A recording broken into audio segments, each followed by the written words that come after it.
This morning on I-4, I saw a highway patrol officer standing at the edge of the median with a radar gun. And like clockwork, every driver slammed on their brakes. Traffic tightened. You could feel the tension. Doesn't matter what you believe or who you voted for, we all slow down when there's a cop with a radar gun. And I thought, this is it. This is politics.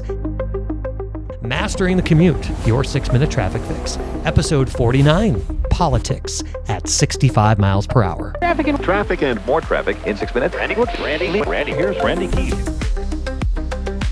Welcome back to this holiday episode of Mastering the Commute. I'm your host, Randy Keith. Now, I know talking about politics can make people tune out or tense up, but that is not what this episode is about. This is about what the road teaches us about living together with different opinions, beliefs, lifestyles, and worldviews. Whether you back the blue or distrust enforcement, whether you're a left-lane liberal or a right-lane conservative, whether you prefer aggressive acceleration or cautious cruising, you're still sharing the road. And this time of year, with holidays, long drives, and family conversations brewing, I think it's the perfect time to remember driving is one of the only places where we're still forced to cooperate with people we don't always agree with. That's not just traffic strategy. That's real-world compromise in motion. And in a year where we've watched global struggles, conflicts that couldn't find compromise, leaders who couldn't yield, systems that ground to a halt because no one would give an inch, maybe the road has something to teach us. Let's start with the infamous zipper merge. You've probably heard me say it before. It works best when people take turns. One from the left, one from the right. Simple, fair, efficient. But when just a few drivers rush ahead, ignore the rhythm, or block others out, the whole system slows down for everyone. Sound familiar? That's exactly how gridlock works in politics. The merge is one of the simplest metaphors for democracy. Each driver sacrifices a bit of control. They assume good faith. They trust that if they give space, others will too. But the second someone says, not me, the second someone decides their lane is more important, their time more valuable, the system backs up and everyone suffers. So much of politics today feels like that aggressive driver who races to the front of the merge lane and then forces their way in. Everyone wants their way. No one wants to yield. But if traffic can teach us anything, it's that shared space only works when we actually share it. Here's something I find fascinating. We talk about left lane and right lane as if they're opposing forces. The left lane liberals moving fast, pushing for change, frustrated with anyone going slower. The right lane conservatives maintaining steady speed, valuing stability, frustrated with anyone rushing past. But here's the thing. We need both lanes. The left lane keeps traffic flowing. It's where progress happens, where people who need to move quickly can do so. The right lane provides stability. It's where people who prefer caution can travel safely. And most importantly, both lanes are going in the same direction. The problem comes when left lane drivers think everyone should speed up, or right lane drivers think everyone should slow down, when we start honking at each other instead of recognizing that we're all heading to the same destination, just at different paces. That's not a traffic problem. That's a perspective problem.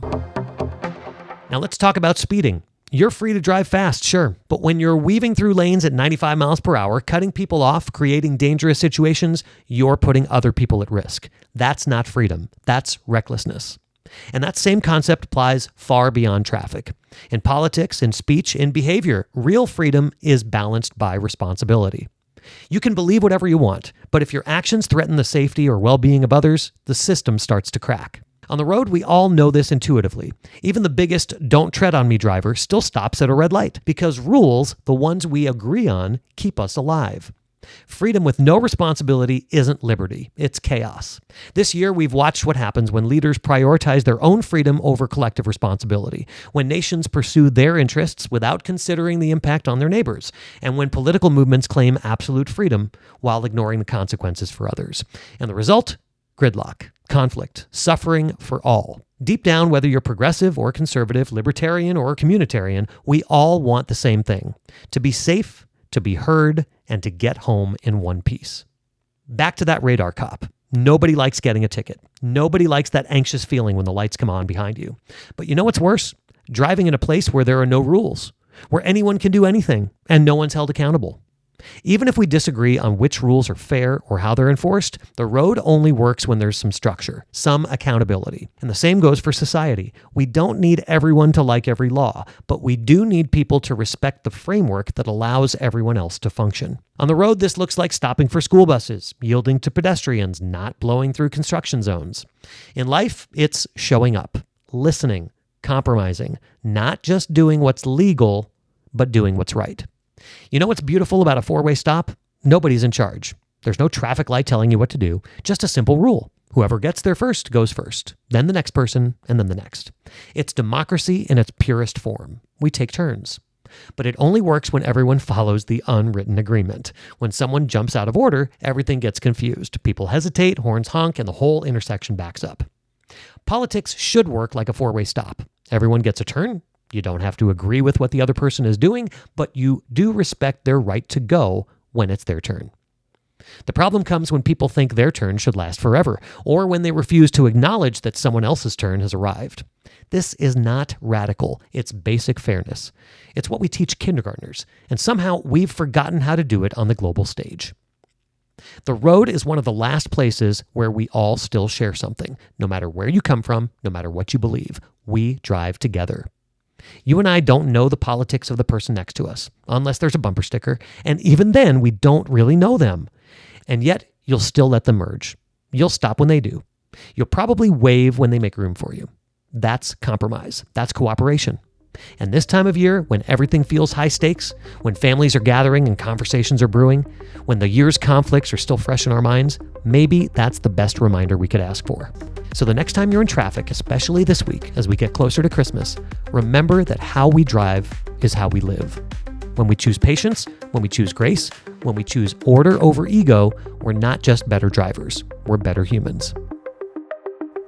If this message hits you, share it with someone who's been feeling discouraged about the world lately. Or share it with me at freewaytrafficexpert@gmail.com.